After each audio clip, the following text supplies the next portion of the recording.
बच्चों, आज मैं आपको क्लास 11th की मैथमेटिक्स एनसीईआरटी पैटर्न के बारे में बताने जा रहा हूँ। ठीक है, मेरी बातों को ध्यान सुनिएगा। क्लास 11th की, देखिए बोर्ड पर लिखा हुआ है गणित क्लास 11th एनसीईआरटी पैटर्न। ये एनसीईआरटी पैटर्न पर आधारित है, यानी कि हमारे जो कि एनसीईआरटी का जो पैटर्न है उसके आधार पे मैंने आपको ये मैं बताने जा रहा हूँ कि हमें, पहले मैं आपको ये बताना चाहूँगा कि हमें क्या क्या पढ़ना है, मैं गणित में कितना पढ़ना है, गणित की कितनी किताबें हैं। ठीक है, याद रखें क्लास 11th में गणित की मात्र एक किताब है, जबकि क्लास 12th में गणित की 2 किताबें होंगी। ठीक है, तो फिलहाल आपको केवल 11th पढ़ना है, तो 11th में गणित की केवल एक किताब है और एक किताब जो है उसमें क्या पढ़ना है वो भी मैंने लिखा हुआ है। और ये जो पढ़ना है आपको वो 2 टर्म में पढ़ना है, फर्स्ट टर्म और सेकेंड टर्म। तो ध्यान सुनिएगा, देखिएगा मैंने बोर्ड पर लिखा हुआ है फर्स्ट टर्म। देखिए पूरा सिलेबस 2 भागों में बटा हुआ है, जैसे कि अर्धवार्षिक और अर्धवार्षिक के बाद अब जाता है एनुअल, तो वार्षिक एग्जाम होता है। तो वार्षिक में तो पूरा मिला के आता है शुरू से लेकर लास्ट तक वैसे तो। ठीक है, तो फर्स्ट टर्म में आपको क्या पढ़ना है, समुच्चय सिद्धांत, सेट थ्योरी, समुच्चय पढ़ना है। याद रखिएगा, पहला देखिए मैं लिखा हुआ समुच्चय, तो फर्स्ट टर्म में पहला टॉपिक है समुच्चय, दूसरा टॉपिक है संबंध तथा फलन। ध्यान सुनिएगा, ये टॉपिक बहुत इंपॉर्टेंट है बच्चों। ये जो सेकेंड टॉपिक है, ये फर्स्ट और सेकेंड इन दोनों पर इसको आप बढ़िया से यदि पढ़े रहेंगे तो क्लास 12th में फिर से आपको संबंध तथा फलन मिलेगा पढ़ने के लिए। ठीक है, तो आधा पार्ट 11th में है और इसका आधा पार्ट 12th में है। ठीक, तो देखिएगा पहला समुच्चय, दूसरा संबंध तथा फलन, तीसरा त्रिकोणमितीय समीकरण, त्रिकोणमिति इसमें पढ़ना पड़ेगा थोड़ा आपको। चौथा गणितीय आगमन का सिद्धांत, इसको अंग्रेजी में बोलते हैं प्रिंसिपल ऑफ मैथमेटिकल इंडक्शन। तो गणितीय आगमन का सिद्धांत। पांचवा देखिएगा, पांचवा चैप्टर है सम्मिश्र संख्या तथा द्विघात समीकरण। सम्मिश्र संख्या तथा द्विघात समीकरण, तो सम्मिश्र संख्या कॉम्प्लेक्स नंबर तथा यानी कि एंड क्वाड्रेटिक इक्वेशन। ठीक, छठवां है रैखिक असमीकाएं, सातवां है क्रमचय तथा संचय, अंग्रेजी में इसे बोलते हैं परमिटेशन एंड कॉम्बिनेशन। ठीक है, याद रखिएगा। और इसको रैखिक असमीका को बोलते हैं अंग्रेजी में लीनियर इनइक्वलिटी। आइए आठवां, बहुत इंपॉर्टेंट ये भी, द्विपद प्रमेय, बाइनोमियल थ्योरम। ये आपका आठवां है द्विपद प्रमेय और बाइनोमियल थ्योरम। और नौवां है श्रेणी तथा अनुक्रम। ठीक, या अनुक्रम तथा श्रेणी लिख दे, कोई भी दिक्कत नहीं, अनुक्रम तथा श्रेणी लिखें या श्रेणी तथा अनुक्रम लिखें, ये हमारे पास है, ये नौवां है। ठीक है, आइए 10वां देखते हैं हम, सरल रेखाएं। ठीक, 10वां देखिए सेकेंड टर्म आ गया, यहाँ से सेकेंड टर्म आ गया। सेकेंड टर्म में मेरा क्या है, सबसे पहले सरल रेखाएं। 11वां है सांको परिच्छेद, इसे शंकु परिच्छेद भी बोला जाता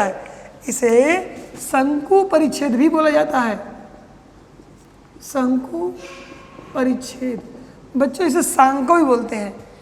शंकु क्यों बोला जाता है बच्चों, क्योंकि इसमें जो भी हमें पढ़ना है वो डायग्राम जो भी बनेगा वो शंकु यानी कि शंकु से ही बनेगा। ठीक है, इसलिए इसका नाम शंकु परिच्छेद रखा गया। ये जब मैं यहाँ पर आऊँगा तो इसको डिटेल में बताऊँगा। अभी मेरे पास मैं इतना बताने जा रहा हूँ कि आपको पढ़ना क्या है, तो मैं इसी पर फोकस करूँगा अभी आज। तो इसको याद रखिएगा, इसका नाम शंकु परिच्छेद या शंको परिच्छेद। 12वां है त्रिविमीय ज्यामिति, यह भी बहुत इंपॉर्टेंट टॉपिक इसलिए है कि इससे रिलेटेड आपको 12th में पढ़ना है। 12th में भी त्रिविमीय है, 3D उसमें भी पढ़ना है और यह 3D यहाँ पढ़ना। देखिए लिखा मैंने त्रिविमीय ज्यामिति का परिचय, ये सब परिचय ज़्यादा है कि त्रिविमीय होता क्या है, और इसमें आप परिचय पढ़ेंगे और उसमें आप पूरा इसका एक्सप्लेनेशन पढ़ेंगे आप 12 में। आइए 13 सीमा तथा अवकलन, लिमिट एंड डिफरेंशिएशन, बहुत इंपॉर्टेंट है बेटा। अवकलन इतना इंपॉर्टेंट है कि मान के चलें कि कैलकुलस जो हम बोलते हैं वो यहाँ से स्टार्ट होता है। वैसे कैलकुलस में एक चैप्टर फंक्शन भी है। ठीक है, लेकिन ध्यान सुने, सीमा तथा अवकलन। तो सबसे पहले मुझे सीमा तथा अवकलन के बारे में बता दूं, इसको बहुत ध्यान से पढ़िएगा। इसका 12th में इतना ज़्यादा प्रयोग है कि बोर्ड में इससे बहुत ज़्यादा क्वेश्चन आते हैं अवकलन से। ठीक है, आगे आइए 14वां गणितीय विवेचना। ठीक, इसको अंग्रेजी में बोलते हैं मैथमेटिकल रीजनिंग। तो मैथमेटिकल रीजनिंग मुझे पढ़ना, मैथमेटिकल रीजनिंग बेटा है ये, तो 14वां मेरा है। 15वां है सांख्यिकी, इसको अंग्रेजी में स्टैटिस्टिक्स बोलते हैं। शायद आपको याद होगा कि आप सांख्यिकी क्लास 10 में भी अच्छे से पढ़ा है। तो मान के चलें कि 11 में जो भी सांख्यिकी है वह 50% तो आपको 10th का ही पढ़ना है, ठीक। बाकी जो इसमें दिया गया है 11th में वो 50% और 12th का है, और कुछ चीज़ें जो अलग से दी गई हैं वो आपको इस चैप्टर में मिल जाएंगे पढ़ने के लिए। सांख्यिकी में ये चैप्टर आपका 11th में पढ़ा हुआ है। आइए हम बात करते हैं 16 प्रायिकता।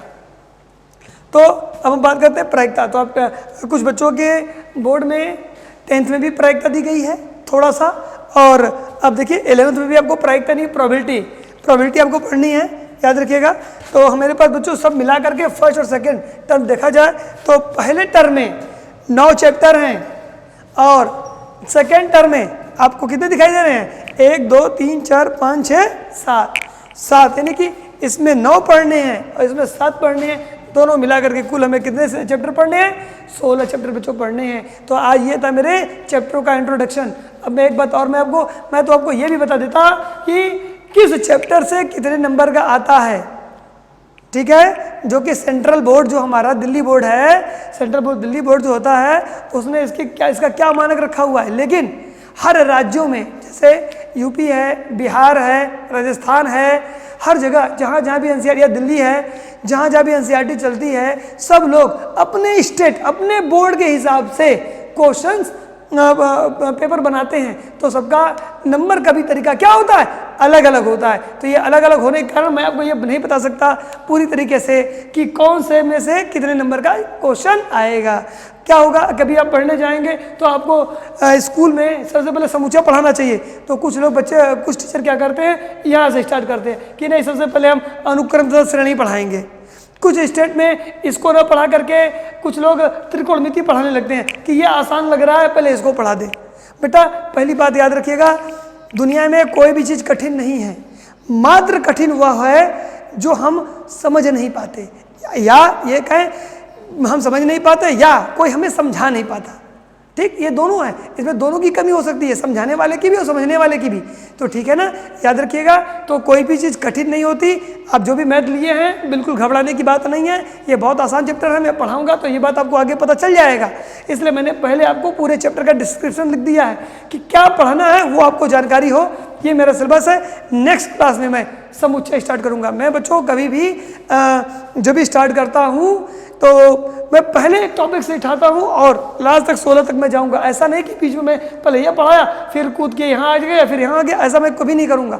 मैं पहला से उठाऊँगा और लास्ट तक 16 तक मैं आपको पूरे चैप्टर एक एक करके मैं बताता रहूँगा, ठीक है। तो उसमें मैं पहला चैप्टर क्या है? समुच्चय। तो समुच्चय के बारे में मैं आपको अपनी नेक्स्ट क्लास में पढ़ाऊँगा, समुच्चय क्या है। और आपसे मेरा एक रिक्वेस्ट है कि आप समुच्चय को थोड़ा पढ़ लें।